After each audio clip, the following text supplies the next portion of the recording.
de 2021, empezamos este homenaje a las 18:10 minutos. Empezamos este homenaje que realiza la Junta Central de Estudios Históricos de la Ciudad de Buenos Aires, y les damos la cordial bienvenida a este salón que hemos denominado Salón Zoom Antonio Costa, y nos reunimos para rendir homenaje a don Domingo Faustino Sarmiento. Para ello, en primer lugar, le voy a ceder la palabra al presidente de nuestra institución, el licenciado Rubén Domingo Camillosi, quien presentará al orador. Rubén. Buenas tardes a todos. Como bien dijo Elena, estamos hoy acá reunidos para rendir homenaje a don Domingo Faustino Sarmiento, que nació un 14 de febrero de 1811 y falleció un 11 de septiembre, como hoy, pero de 1888 a los 77 años de edad. Es decir que estamos es el 133 aniversario de su fallecimiento. Hoy fue convocado el historiador Ricardo de Tito, que nos va a hablar del prócer, con un tema titulado Sarmiento y el sesquicentenario de la exposición agroindustrial en Córdoba, lo cual le agradecemos enormemente. Ya 2 sábados estamos trabajando, ¿no es cierto?, para rendir determinados homenajes. El otro día fue a el inmigrante y hoy, bueno, a uno de nuestros máximos próceres. Vamos entonces a dar una pequeña síntesis, porque es extensísima, aunque se las hemos enviado, de la formación académica del historiador Ricardo de Tito. Se ha especializado en conducción educativa y didáctica de las ciencias sociales. Fue directivo escolar y es docente de metodología de acceso al conocimiento y de historia del pensamiento en la UMAI. Fue asesor de dirección del Archivo General de la Nación, que justo este año cumple 200 años, ¿no? Y hasta finales del año 2019 fue responsable editorial y redactor del Legado, revista digital del Archivo General de la Nación. Cursó licenciatura y maestría de Historia en forma incompleta en las universidades de Buenos Aires y Torcuato Di Tella. Es miembro fundador y actual coordinador de la Comisión de Difusión y Publicidad de la Asociación Argentina de Investigaciones en Historia.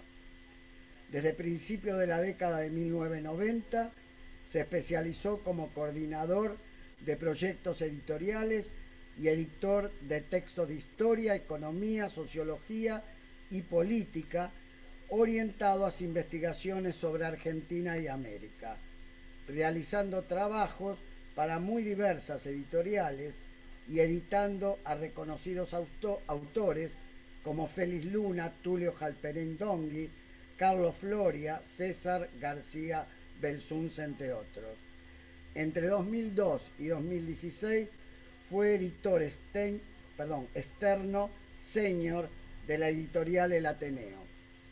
A la fecha tiene publicados 13 libros de su autoría y 7 escritos en colaboración con otros autores, y como compilador y autor de las selecciones dirigió y coordinó 2 colecciones de documentos orales y escritos.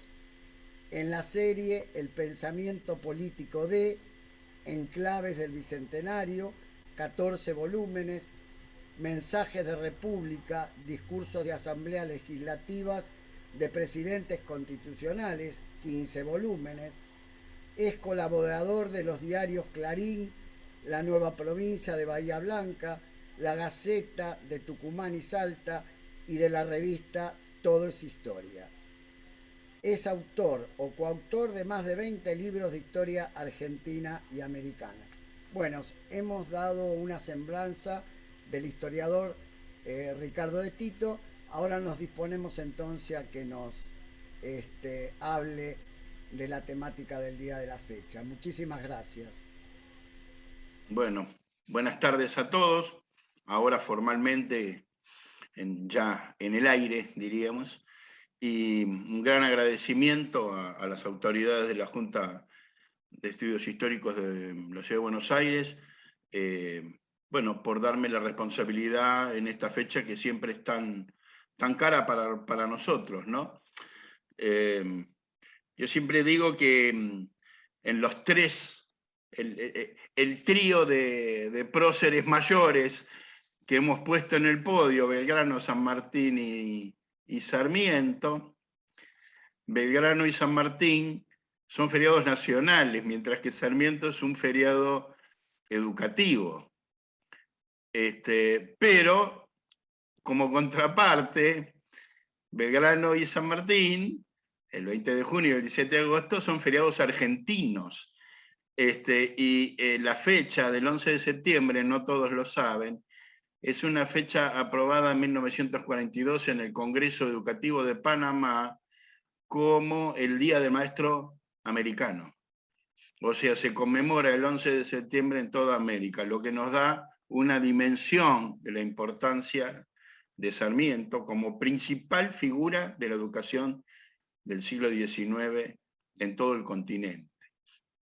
Bueno, con esta leve introducción para señalar una fecha que es tan especial, antes de estar grabando hablábamos de los que somos herederos de las escuelas normales, y el normalismo es prácticamente, podríamos decir, la herencia viviente durante décadas y décadas y décadas del legado sarmientino, ¿no?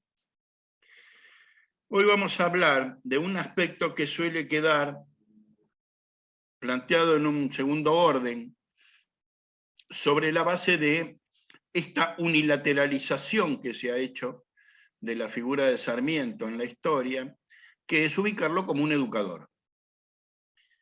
Sin duda que fue un gran educador, sin duda que la educación americana le debe muchísimo a sus trabajos y su impronta. Fue fundador del sistema educativo chileno, fue fundador del sistema educativo argentino. Un discípulo de él, siguiendo sus pasos, fue el que fundó el sistema educativo uruguayo. Fue asesor del sistema educativo paraguayo y del de Venezuela. O sea, pocas figuras pueden situarse en un rol tan panamericano, ¿no?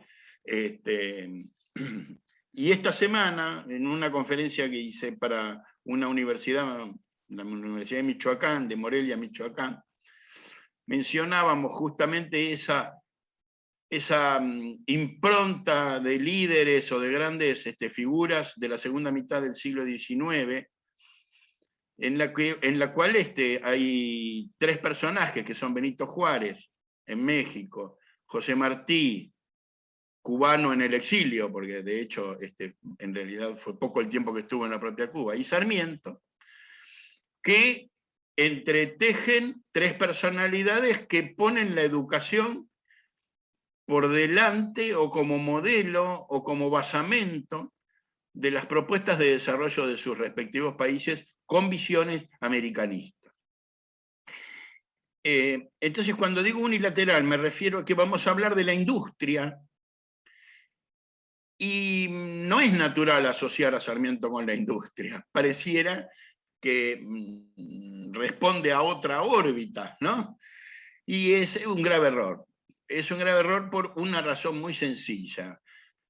Me anoté una serie de palabras que todas ellas tienen un enorme contenido. Por supuesto, educación e industria, pero sumados a ellos, el derecho a la propiedad, la ética, el concepto de república, el concepto de ciudadanía, la importancia de la formación de la opinión, como se le decía en el siglo XIX, la opinión pública, el concepto de asociación para emprender proyectos, que le fue tan caro a Juan Amanso también, no solo a Sarmiento. Y todo ello, junto con la política, la polis, el desarrollo de la ciudadanía en las repúblicas, la democracia. Todos estos elementos que mencioné constituyen múltiples aspectos de un solo proyecto de nación, de un solo proyecto de Estado y de un solo proyecto de continente, que es el que se planteó Sarmiento. La industria, el agro, es formar trabajadores que sean ciudadanos conscientes, participativos y democráticos. La educación está al servicio justamente de darle herramientas a esos trabajadores agrarios o industriales para su desarrollo. Esa participación ciudadana o el mismo rol de la prensa, que Sarmiento todos sabemos que fue una campaña paralela a la de la educación. El periodismo lo ejerció desde sus primeras épocas hasta prácticamente su muerte. Fundó un periódico, El Censor, para enfrentar al roquismo un par de años antes de morirse. Entonces, ¿y qué es todo esto? Todo esto es un complejo único. Verlos, los tenemos que ver como caras de un gran caleidoscopio. O sea, no como que la educación está en una órbita, la industria fue otra política, la pequeña propiedad agraria y el desarrollo del agro en otra órbita, el periodismo en otra órbita, su planteo como político, que gobernador, embajador, presidente, sino que todo es un entramado de un proyecto de país. Y en el que, por supuesto, la educación juega un rol especialmente trascendente, sobre todo pensando que hacia 1850 el 80% o más de la población era analfabeto. O sea que el gran desafío era alfabetizar.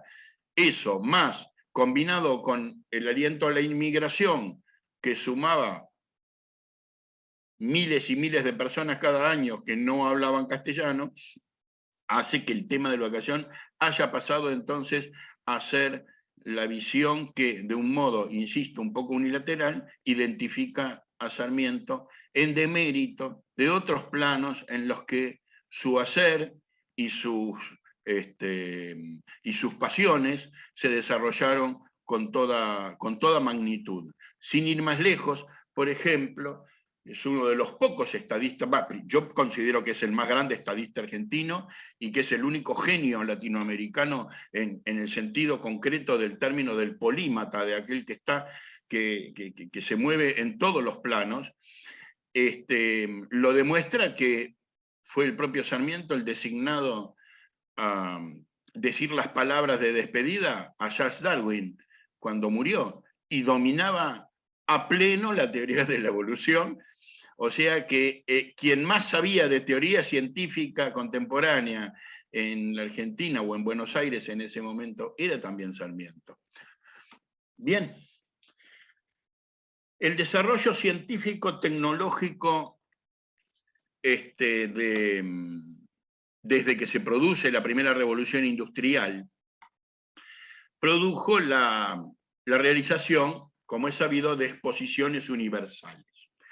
Yo preferí en estos temas, para que la oralidad no me lleve a que se me haga demasiado extenso, a preparar un texto escrito para hacerlo ajustado a los tiempos. Las exposiciones universales y hoy internacionales, esto a modo de introducción, fueron momentos que la modernidad reservó para ilustrar y mostrar sus avances sobre el mundo, tanto en los planos científico y tecnológico como en la geografía de nuevas y remotas tierras y de civilizaciones descubiertas y colonizadas por Occidente. Entre la primera, realizada en 1791, fíjense, 2 años después de la Revolución Francesa, la primera exposición internacional, en Bohemia, y se hizo con motivo de la coronación del rey Leopoldo II, que fue una expresión de la revolución industrial y de las nuevas manufacturas. Y hasta 1910, corté en un hito que vendría a ser la Primera Guerra Mundial, como para poner un límite de lo que sería el siglo XIX extenso, el que va desde la Revolución Francesa hasta la Primera Guerra.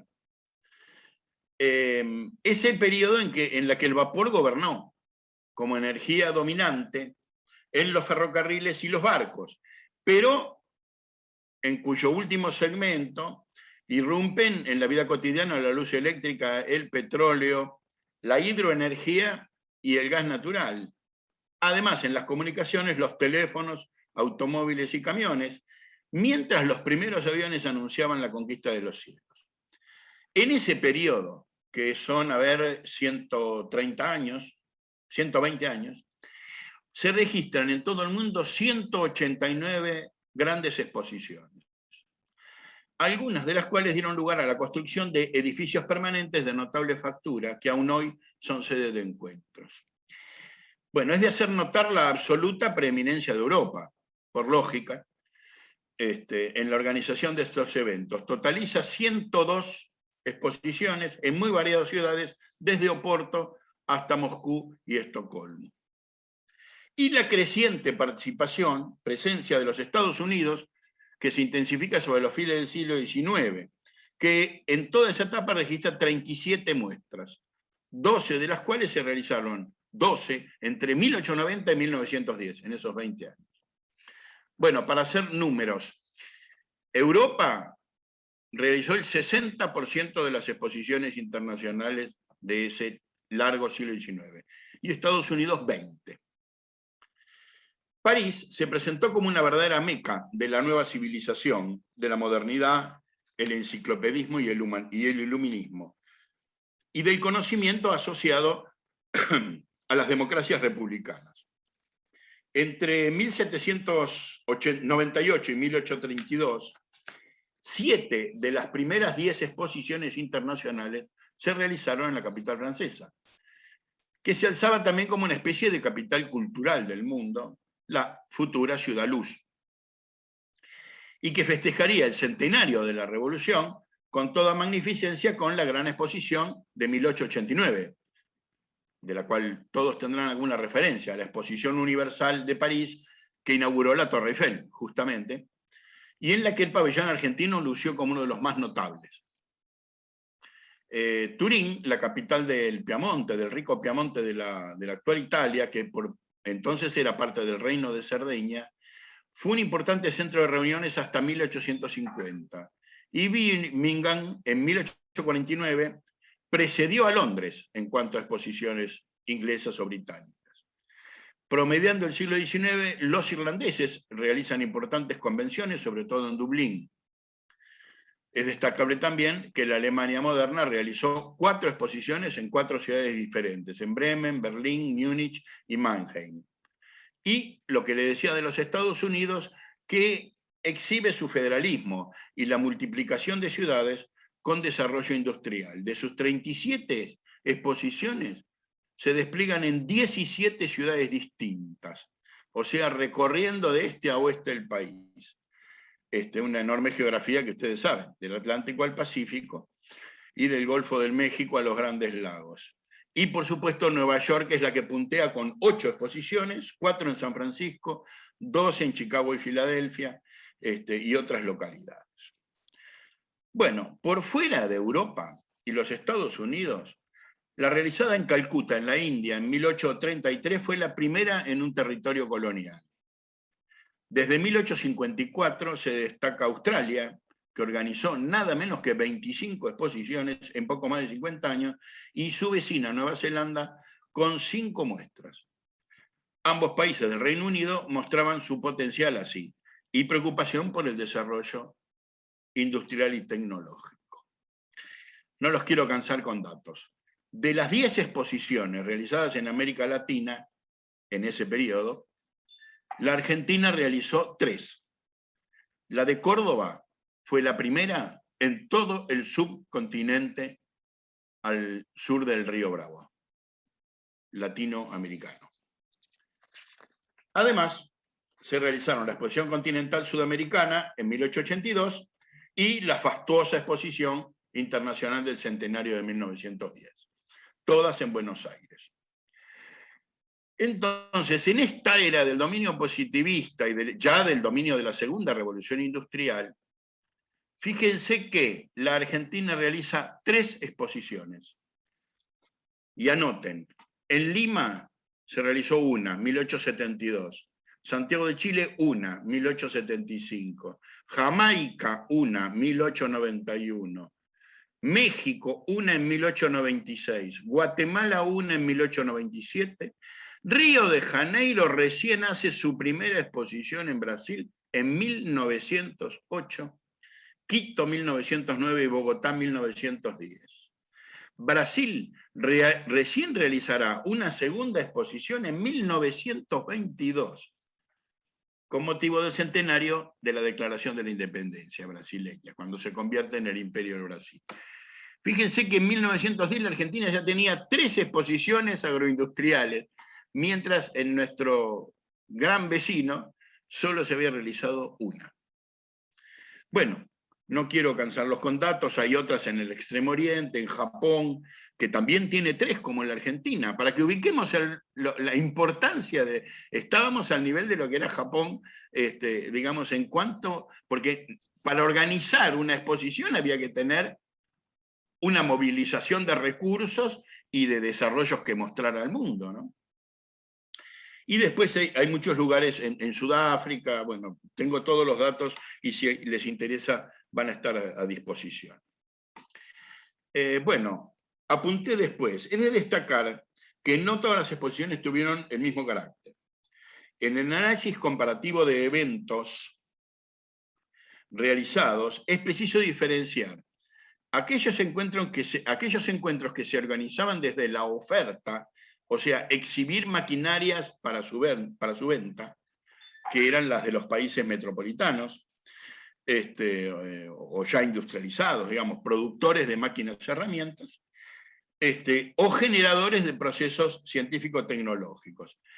Mientras que otros se colocaron en la posición de la demanda, o sea, de favorecer el ingreso de esos productos de los países centrales para mostrarlo a los pobladores de su propio país o de los países vecinos.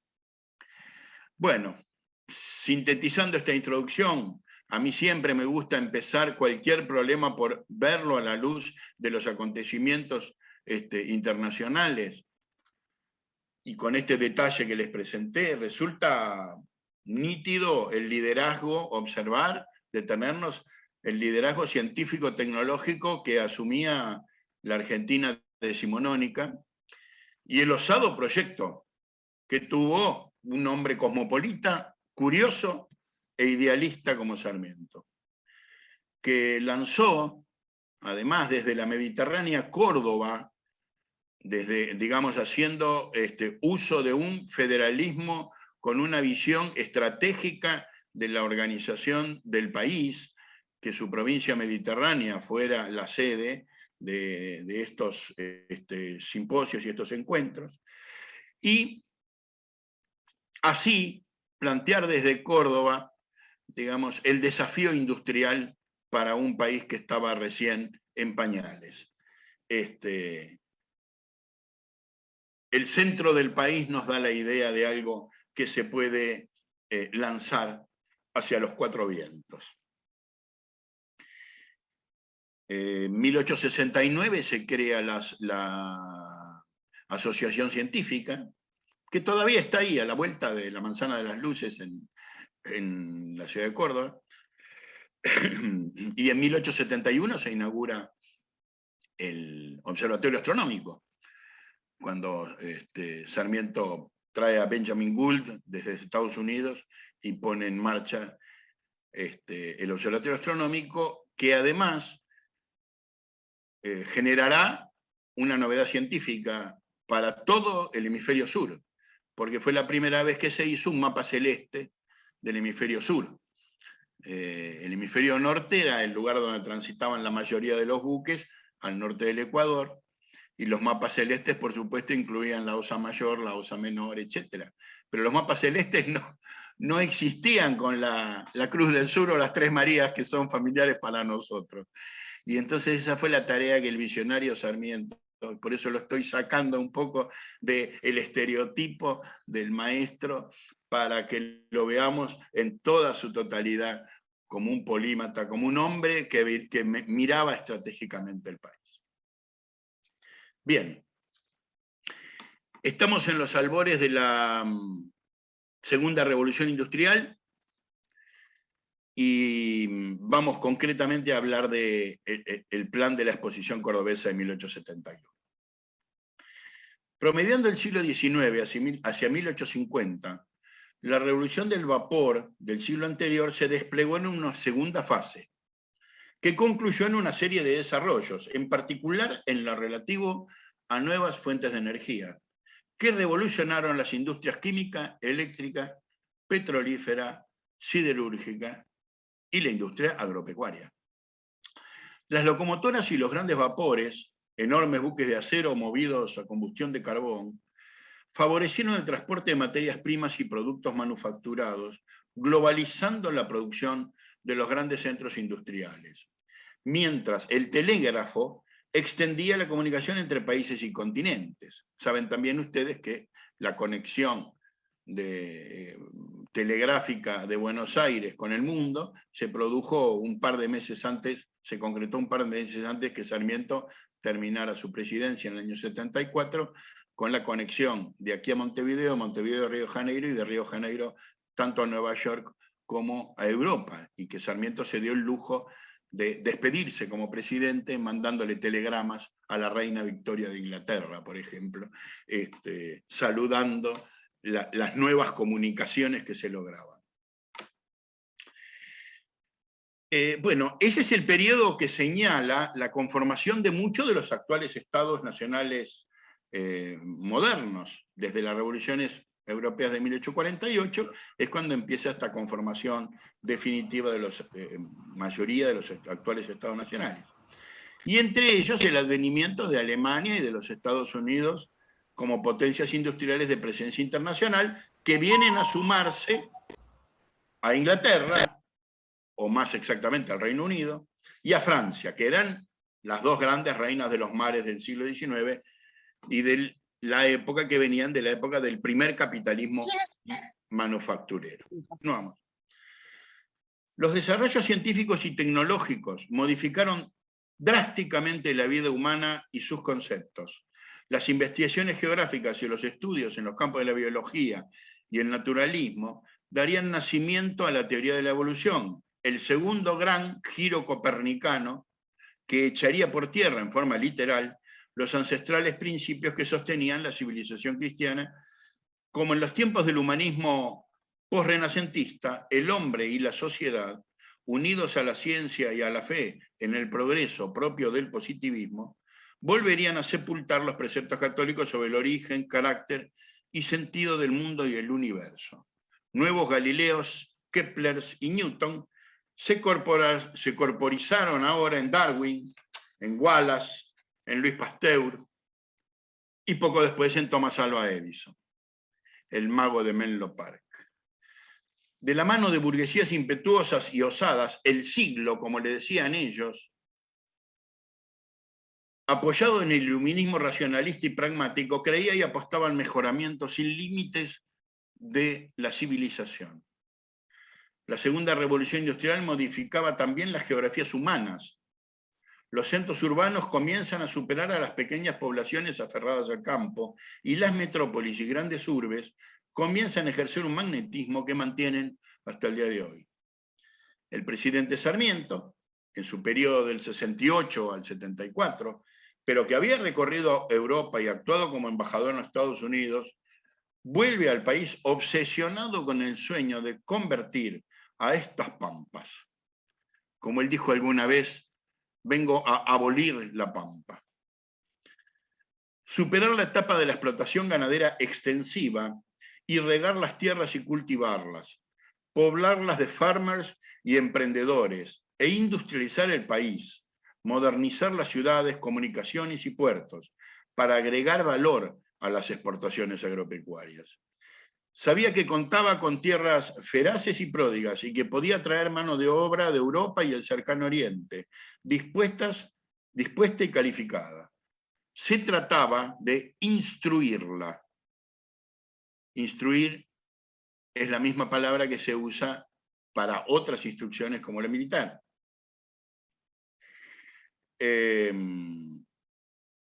Bajo la concepción de que la alfabetización es la principal arma de la redención humana para aquel instante. Y bueno, y la intención de ponerlo en contacto con lo más novedoso de la tecnología, para que las antiguas Provincias Unidas, atrasadas en su producción y casi por entero dependientes de la ganadería, los pastos y la suerte del clima, que no siempre es previsible, se pusiera a tono con los Estados Unidos e intentar hacer en el otro extremo del continente un proyecto similar de potencia mundial. Él llegó a hablar de la necesidad de fundar los Estados Unidos de Sudamérica, llegó a sugerir que Argirópolis, o sea, la isla Martín García, fuera capital del Uruguay y el Paraguay, o sea, de las provincias rioplatenses. O sea que este era un sueño que él traía, y que solo añoraba que tuviera la extensión de costas de este a oeste como Estados Unidos, pero el dibujo de nuestro territorio es al revés, es longitudinal en vez de latitudinal. Digamos, nosotros venimos a lo largo, no a lo ancho. Y él quería, esto lo planteó varias veces, tener salida a ambos océanos.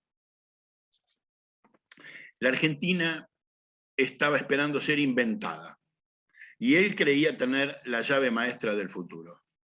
Las colonias agrícolas y la industria moderna que aprovecharan su casi ilimitado horizonte de producción de materias primas para catapultarla y posicionarla al lado de los grandes países del mundo atlántico.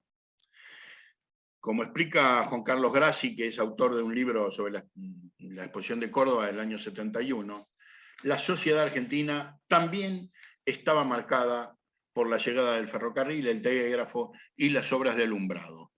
Aunque, yo agregaría, veníamos con 20 o 30 años de atraso en relación a la extensión de estas comunicaciones. El progreso podía alcanzarse de la mano de la libertad, la educación, el trabajo industrioso y el cambio científico y tecnológico. Y Córdoba, dada su ubicación estratégica, centro del comercio y los transportes del país, nudo histórico de los caminos reales, y con una potente aunque conservadora burguesía mercantil local, estaba llamado a ocupar un lugar especial. Como dijimos, allí enfocó la instalación del Observatorio Astronómico, y allí también proyectó la primera exposición industrial e internacional de América Latina. Las exposiciones de un imaginario social en el que el progreso era la palabra mágica, que iluminaba a varias generaciones, hicieron que el mundo ficcional y romántico de las artes y las letras perdiera terreno, preponderancia, ante los muy terrestres y mensurables de la ciencia y la tecnología, plasmados en el trabajo productivo, la ganancia y la reproducción del capital. Esto es la agricultura, la industria y el comercio.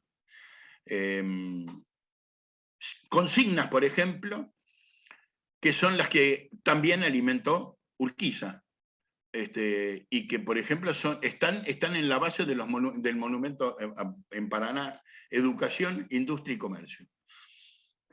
Bueno, nada fue librado al azar, aunque la organización de la exposición se vio afectada por dos grandes epidemias. Desde sus primeros borradores, el propio Sarmiento, haciendo equipo con su ministro de Justicia e Instrucción Pública, Nicolás Avellaneda, que después lo va a suceder en la presidencia, que coordinó y supervisó la organización del evento con el presidente de la Sociedad Rural, Eduardo Olivera, que se desempeñó como presidente de la Comisión Educativa y fue en realidad el verdadero animador de la exposición. El encuentro reunió productos de las 14 provincias argentinas de entonces y de 12 países extranjeros, 6 de Europa y 6 de América. Este evento determinó la introducción en el país de las nuevas máquinas aplicadas al campo, tecnología que forjó el principio de la actual agroindustria.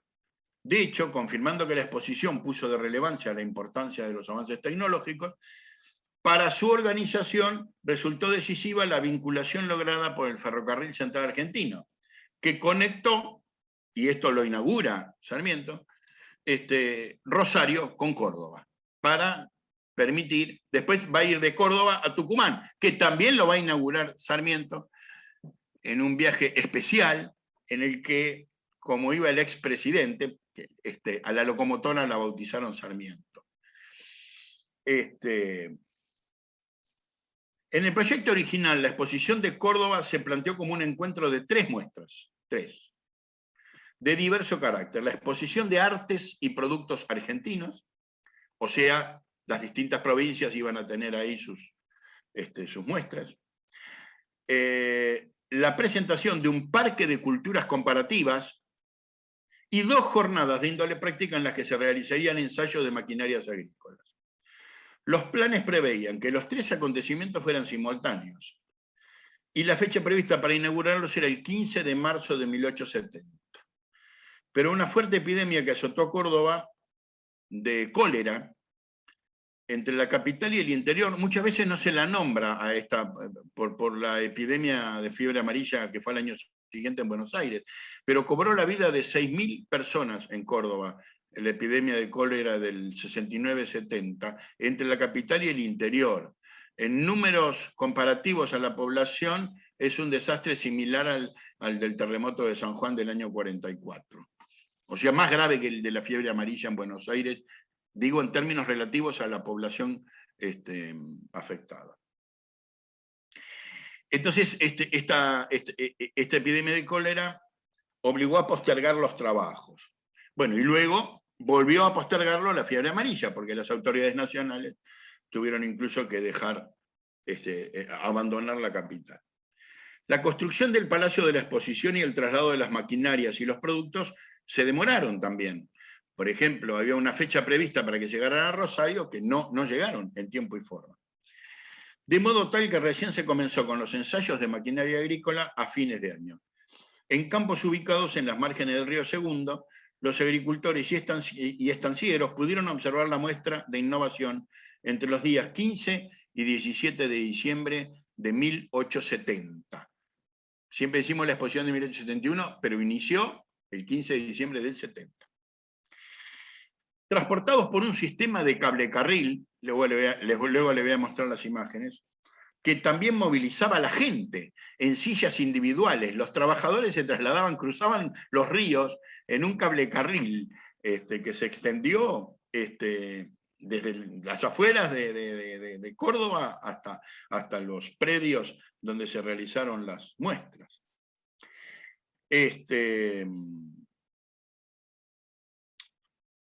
El público, bueno, las crónicas de la época dicen que observaban sorprendidos y podían probar el desempeño de cientos de máquinas y herramientas que solo habían visto antes por folletos, en revistas o en catálogos, que el mismo Sarmiento, de modo pionero, había enviado desde Estados Unidos. Era la primera vez que este tipo de equipamiento, como trilladoras, segadoras, arados y otras máquinas y herramientas traídas de Alemania, Estados Unidos e Inglaterra, desembarcaba en América del Sur con el objetivo de promoción y venta.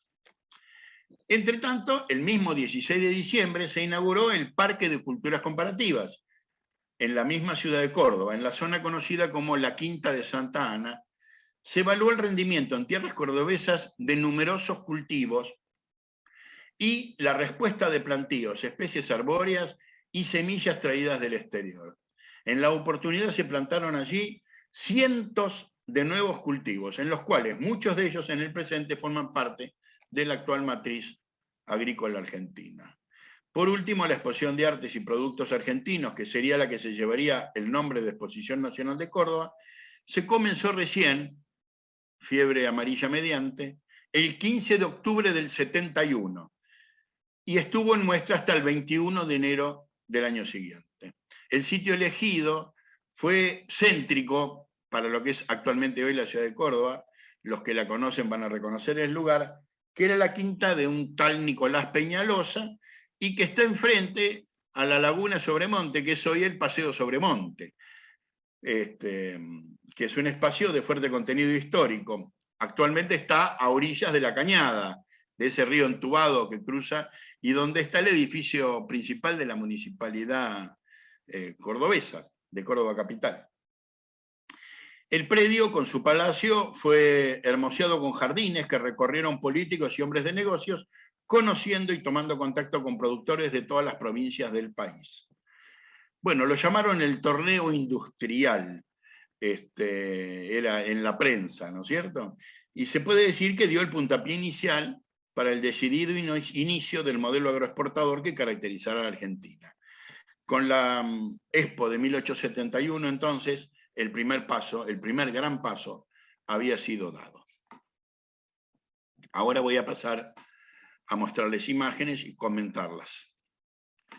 Bien, ¿lo ven bien? Perfecto. Muy bien.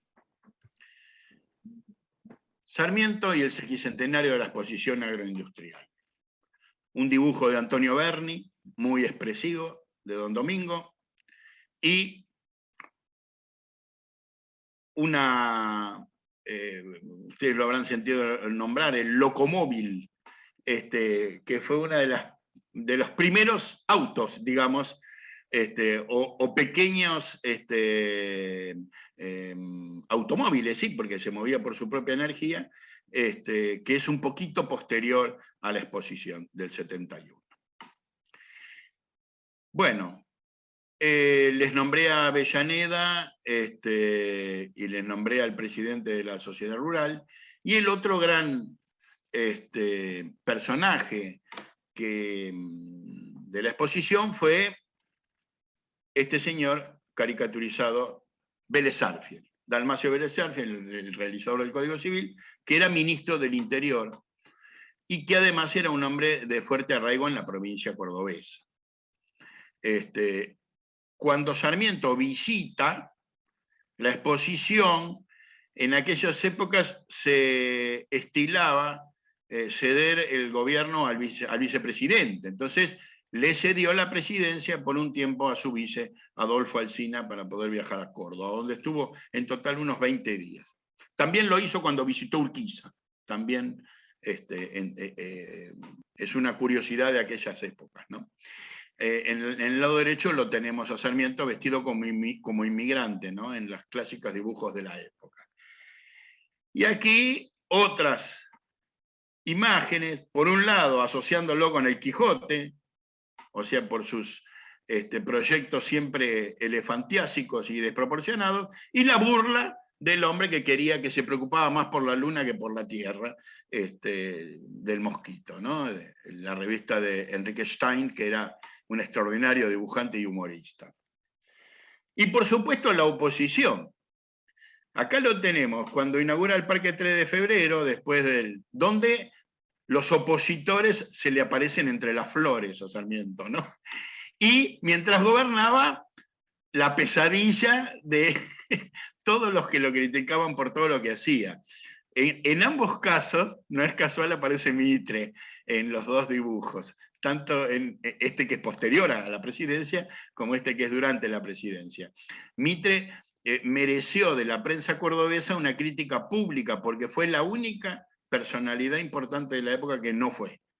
Y eso tenía una explicación, que esa era una obra de Sarmiento. Bueno, este es el libro que le mencioné de Grassi, que recoge en los archivos del Museo Histórico Sarmiento, que ahora les voy a mostrar, en forma completa, todas las fotografías que se han conservado de Cesare Rocca, que fue especialmente contratada, otra genialidad de Sarmiento, porque terminó siendo la primera exposición internacional del mundo fotografiada. Entonces él contrató a un fotógrafo italiano que le entrega, al terminar la exposición, un álbum a Sarmiento.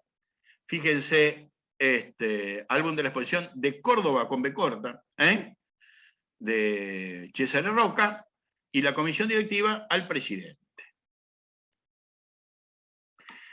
Bueno, estas son tomas, son todas tomas de la época, donde se ve la llegada a Córdoba, cómo se veía Córdoba desde lejos, no sé si alcanzan a divisar, la ciudad, y aquí el centro. El que ha ido a Córdoba reconocerá la catedral y al lado el cabildo, ¿sí? Tomas de 1871. Aquí tenemos más clara la catedral, la plaza principal de Córdoba, que ahora tiene un monumento a San Martín aquí en el medio, y el viejo cabildo. El lago Sobremonte, que fue, donde les dije, uno de los 3 emplazamientos, y el lugar de entrada de la exposición final, en el actual Paseo Sobremonte. Y la grande entrada, como le decían, el arco de entrada a la exposición. Jardín de entrada y jardín de Apolo. Si quieren voy un poquito más despacio, si las pueden mirar con un poquito más de detenimiento. El palacio, visto desde el lugar donde se servía café, donde se podía tomar un café, y el jardín de la zona de los cafetas, de las confiterías, llamémosle ahora, que serían estas casitas que hay ahí atrás. El invernáculo, o sea, lo que nosotros llamaríamos hoy invernadero, o sea, plantas criadas en el interior de un espacio afín para eso, y el lago Sobremonte. Los altos quiere decir donde empezaba la serranía y se podía mirar las obras desde lo alto, ¿ven? Y el depósito de agua a sus pies. Un jardín de cactus y el jardín principal, muy ornamentado. El palacio, o sea, lo que era la casa del anterior, digamos, del dueño de esas tierras, visto de los altos, y el costado oeste. Nuevamente el jardín de Apolo, y esta habitación, esta construcción donde se mostraba la bomba de vapor. Agricultura práctica. Yo tengo que estar los criaderos de plantas.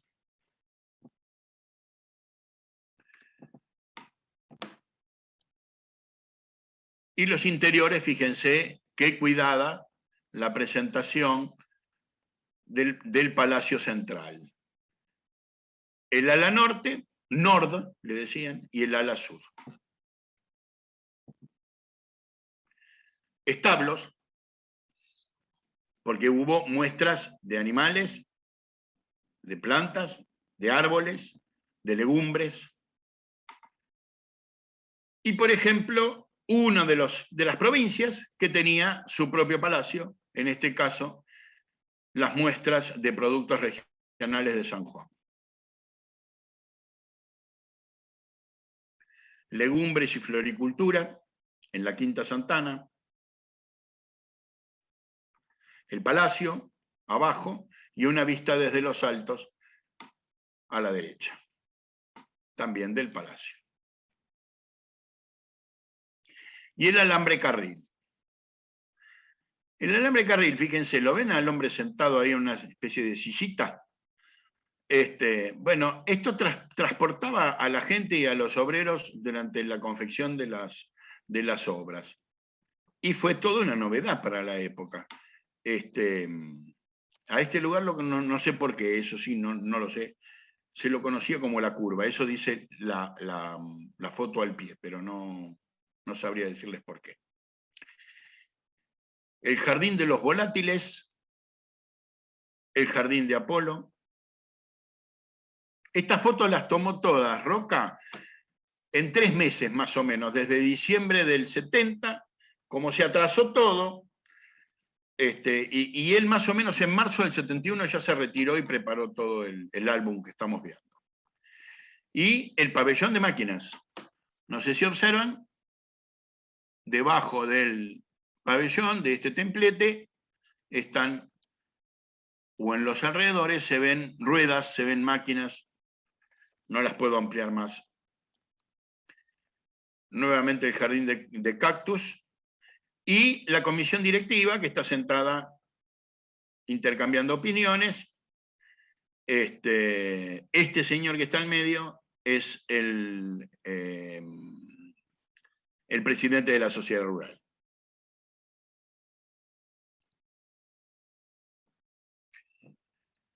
El fotógrafo tuvo a bien tener un kiosco donde daba a conocer la novedad de la fotografía, porque la fotografía era apenas conocida.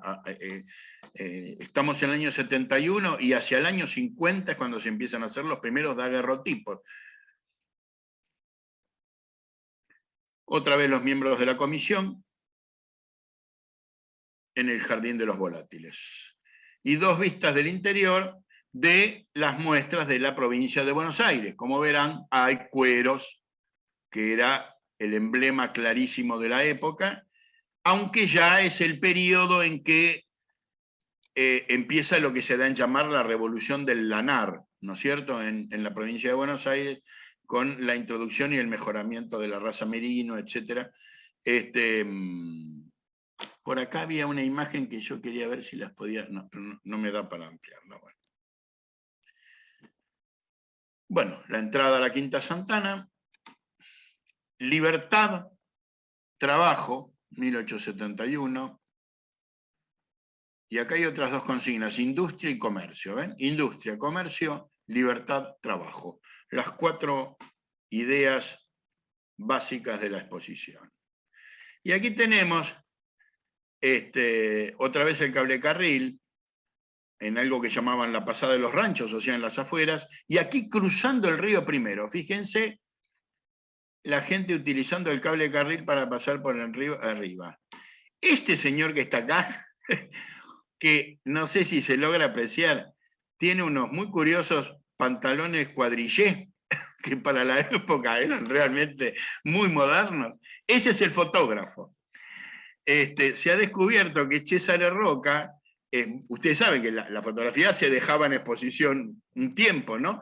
Bueno, tenía manía en salir él en las propias fotos que sacaba, y entonces, pero encima parece que lucía, este italiano lucía de forma bastante estrambótica, nada que ver con el resto de los gauchos que hay acá, pero bueno, una curiosidad del fotógrafo Cesare Roca.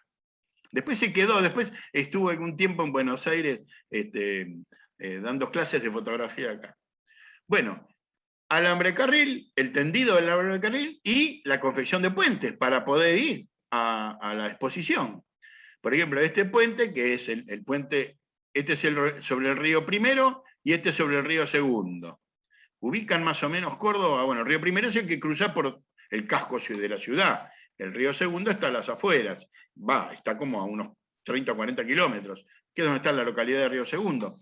Pero claro, el tren de Rosario tenía que cruzar estos ríos. Bueno, este es el tendido de los puentes para que el famoso central argentino llegara de Rosario a Córdoba, y por estas vías fue que se introdujeron las máquinas herramientas. Y el Hotel de La Calera. La Calera, ¿por qué? Bueno, La Calera es una población que por supuesto todavía está en la autopista. Uno pasa en la autopista que va de Córdoba a Carlos Paz, se pasa por La Calera, y La Calera, bueno, es justamente la extracción de cal.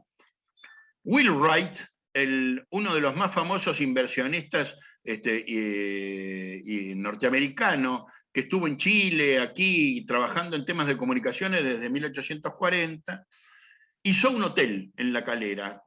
Ustedes lo habrán sentido nombrar porque él estuvo muy ligado en 1865, 1870 a todo el desarrollo del ferrocarril central. Y bueno, y tomas de la sierra agreste de Córdoba de aquellas épocas. El pabellón de la exposición, un panorama dibujado del jardín de la exposición y otra recreación de algunos de los momentos claves en los que se garantizó, por ejemplo, la iluminación nocturna. Bueno, todo esta exposición fue rigurosamente planeada. Hay planos absolutamente de todos y la realidad luego se condice con lo que los planos indican. Ven, por ejemplo, el plano del Parque Santana de cultivos comparativos. Entonces tiene su panel de agricultura, su panel de floricultura y su zona de legumbres. La Casa de la Máquina tiene también todos, por supuesto, sus planos y desarrollo. Y lo mismo los establos y el gallinero. Fíjense que hasta el gallinero se hicieron planos para construirlo, ¿no? El tramway, o sea, el tren, y los planos de los puentes. Y cuando termina,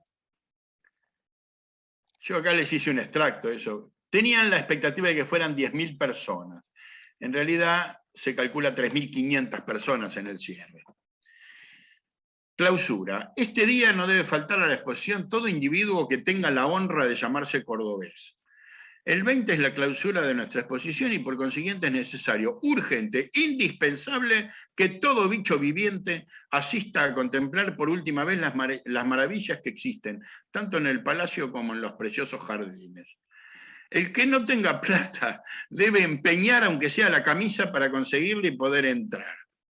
Este día es preciso que haya lo menos 10.000 personas en la exposición. Las muchachas deben hacer todo lo posible para que sus papás las lleven, seguras que estando ellas, ellos no han de faltar. Es necesario que Córdoba dé una prueba de que es un pueblo digno de que tenga lugar en él una exposición. ¿Por qué? Porque había mucho con la cosa de que era una ciudad clerical, muy católica, ¿no? que no iba a alentar a la industria. Y un desmentido a todos esos miserables que han pretendido hacerlo aparecer a Córdoba como un pueblo atrasado e indigno de una fiesta de esta clase. La juventud cordobesa debe mostrarse a la altura de sus antecedentes, no faltar, pues.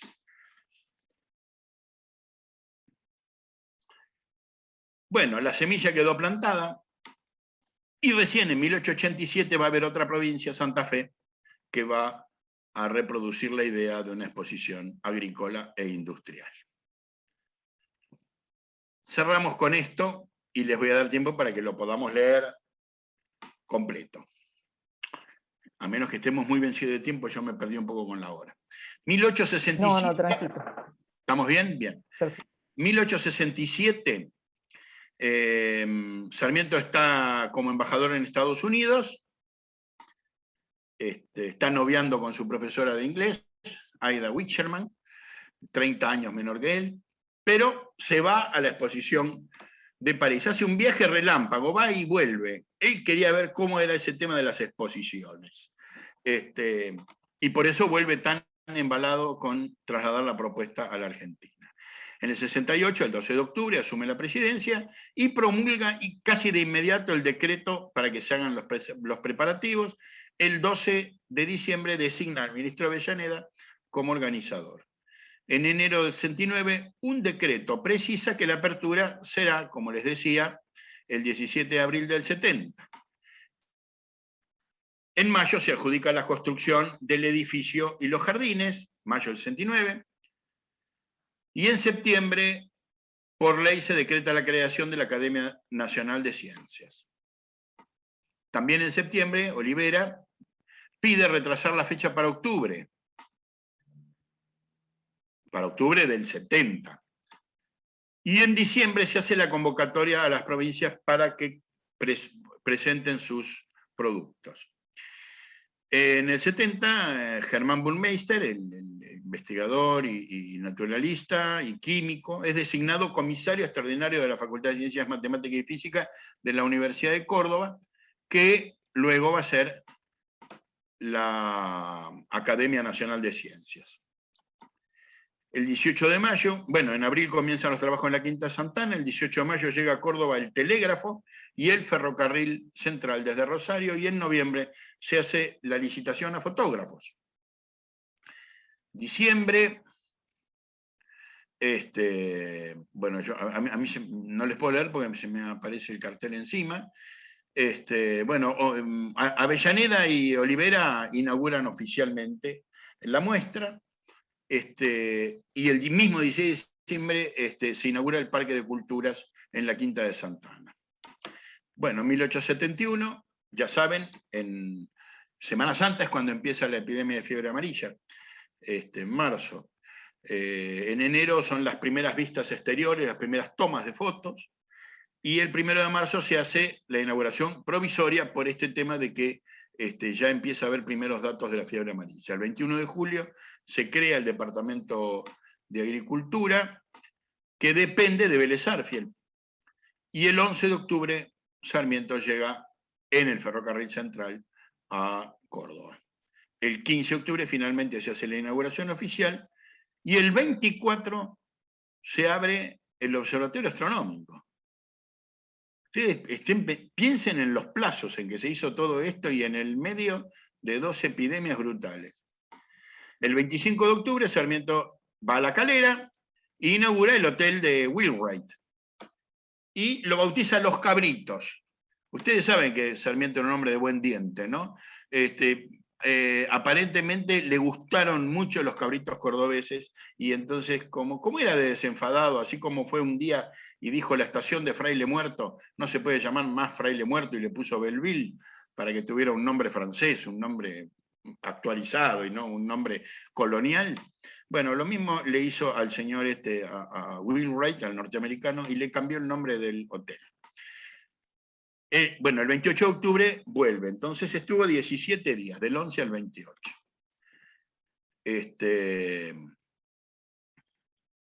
En el 72, el 21 de enero se hace la ceremonia de clausura, van 3.500 personas, hablan Avellaneda y Olivera, y se entregan los diplomas a los expositores. Y bueno, después empieza el desguace, porque el gasto se pagó vendiendo todo. Se hicieron en febrero y en marzo 2 sucesivos remates de todos los objetos. Por ejemplo, se vendieron 25.000 plantas y arbustos, además de las obras de arte, los módulos constructivos, etc. Y en octubre se distribuyeron las medallas, porque se mandaron a acuñar, bueno, en oro, plata, cobre y peltre, de acuerdo a las categorías, se mandaron a acuñar a Inglaterra. Ustedes saben que nosotros no teníamos acuñación de moneda acá, por eso se hablaba siempre del peso boliviano, porque la acuñación era del Potosí. Entonces no había moneda propia. Pero recién se entregaron 9 meses después de terminada la exposición. Muy bien.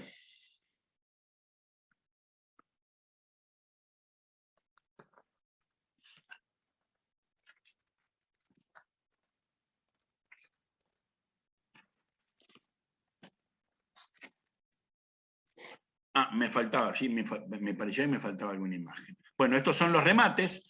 La Casa Bullrich, que todavía realiza remates, remates de Hacienda y eso. Curioso, ¿no? 200 años en la misma profesión. Acá está. Entonces, la conclusión. El padre del aula fue pionero del desarrollo industrial y de la tecnificación y modernización agropecuaria del país. Esta es una imagen del pabellón central. Don Domingo, algunos años antes. Y la Sociedad Rural, fundada en 1866, y que cuando Sarmiento fue miembro fundador de esa sociedad, y que él planteó, miren, la consigna, cultivar el suelo y servir a la patria, fue propuesta de Sarmiento que todas las provincias siguieran el modelo de Buenos Aires y tuvieran su propia sociedad rural. Para terminar, les leo una notita sobre la sociedad rural y las primeras exposiciones. El 23 de junio de 1939, Ricardo Hock publicó en la prensa un artículo sobre la primera exposición agrícola realizada en el país. El organizador afirma, fue Gervasio Antonio de Posadas, el hijo del primer director supremo. Relata la cosa así. Las cosas pasaban así. Eduardo Olivera, enviado por su padre, don Domingo, marchó a Europa en 1853 para estudiar agronomía. Este mismo Olivera del que hemos hablado recién. Fue de promaestro primer ingeniero agrónomo.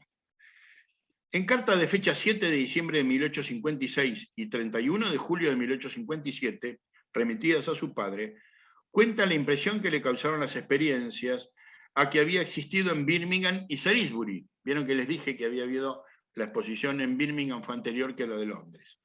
Estas cartas, que fueron publicadas en la revista El Labrador, indujeron a Posadas a organizar la citada exposición. Las cartas son muy interesantes, tal vez fuera la primera vez que se hablaba de esas cosas, y aún de las sociedades real de agricultura de Inglaterra, que el propio Olivera reutilizaría para pensar la sociedad rural argentina. Lo cierto es que la primera exposición no tuvo éxito, pero sí la segunda, organizada por Posadas y Sarmiento, el 2 o 15, o sea, en la primera quincena entre el 2 y el 15 de abril de 1859. Hay algunas notas en el Nacional. En esta segunda, en un discurso, Olivera habló de una entidad de este género que tan solo se conformó, como se ve acá en el logotipo, en 1866. Después de esta exposición de 1859, no hay otra hasta la primera organizada en el 75. Estamos hablando de exposiciones rurales, o sea, solo de animales, en Florida y Viamonte. El 10 de julio de 1866, el día después que la Argentina cumplió 50 años como nación independiente, un grupo de productores, liderados por Eduardo Olivera, fundó una asociación que denominaron Sociedad Rural Argentina, cuyo lema es cultivar el suelo y servir a la patria. Nómina de socios fundadores incluye las siguientes personas: Claudio Stegman, Eduardo Olivera, Francisco Madero, Jorge Stegman, Jorge Temperley, José Toribio Martínez de Oz, Juan Nepomuceno Fernández, Leonardo Pereira, Lorenzo Agüero, Luis Amadeo, Mariano Casares, Ramón Vitón, Ricardo Black Newton, Guillermo Garrahan. Aunque se entusiasmó con el proyecto y lo alentó Sarmiento, no fue de la partida porque en esos momentos residía en los Estados Unidos. O sea, la apoyó, pero no integró el comité directivo. Eduardo Olivera, el primero en ostentar un título de ingeniero agrónomo en la Argentina, fue el redactor de las bases para su fundación, y su primer presidente fue José Martínez de Oz. Entre sus fines se cuenta: cultivar para fomentar el desarrollo de la producción agropecuaria, velar por el patrimonio agropecuario del país y fomentar su desarrollo tanto en sus riquezas naturales como en las incorporadas por el esfuerzo de sus pobladores, promover el arraigo y la estabilidad del hombre en el campo y el mejoramiento de la vida rural en todos sus aspectos, y los procedimientos aplicables a las tareas rurales y el desarrollo y adelanto de las industrias complementarias y derivadas, y asumir la más eficaz defensa de los intereses agropecuarios. La nueva entidad de productores agropecuarios organizó la primera exposición rural, 11 de abril de 1875, o sea, 4 años después de la que acabamos de visitar nosotros, que pronto se convirtió en la muestra agropecuaria más importante y tradicional de Argentina, de la región y una de las más importantes del mundo. 3 años después, en 1878, la nueva entidad instaló su sede, a ver si lo reconocen, entre el Arroyo Maldonado, o sea, la avenida Juan B. Justo, y la avenida Las Palmeras, la actual avenida Sarmiento, la de entrada al Parque 3 de Febrero, en el tradicional predio de Palermo que todos conocemos, cercano al Parque 3 de Febrero, y cerca de lo que luego se conocerá como la Plaza Italia, donde está el monumento a Garibaldi, sobre el Camino de Santa Fe. No sé si saben que la avenida Santa Fe es, bueno, si ustedes son especialistas en temas de Buenos Aires, bueno, el viejo Camino a Santa Fe es la avenida Santa Fe. En 1882 tuvo lugar en Buenos Aires una exposición continental. En 1887 se realizó la primera exposición y feria agrícola e industrial de la provincia de Santa Fe, lo que les estaba mostrando hace un ratito. En 1888 se realizó en Paraná una similar, pero de carácter interprovincial. En 1889 otra en Rosario. Ese mismo año se organizó en Buenos Aires una exposición nacional en la Plaza San Martín, y en 1910 se montó en la misma ciudad, en Palermo, la gran exposición del Centenario, que fue admirada y elogiada por el mundo entero, con visitas de delegaciones oficiales de decenas de países. Bueno, hasta acá llegamos. El pantallazo ha sido lo más global posible. Quiero mostrarles, por si no lo conocen, lo que es el libro que hizo, no sé si lo alcanzan. Este libraco es realmente bellísimo. Trato de que lo tome. Sí. Toma también ese fondo que está en el Museo Histórico de Sarmiento, de fotografías, pero a su vez, bueno, tiene una variedad de autores y de investigaciones amplísimas sobre el tema. Me resultaba imposible resumirlo más de lo que lo he hecho, pero les dejo la inquietud, un hermoso libro, supongo que debe ser muy caro.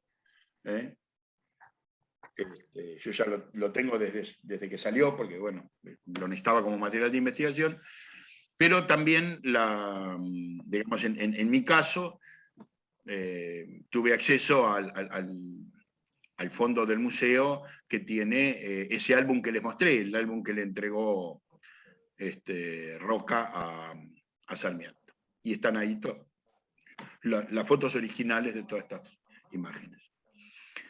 Bueno,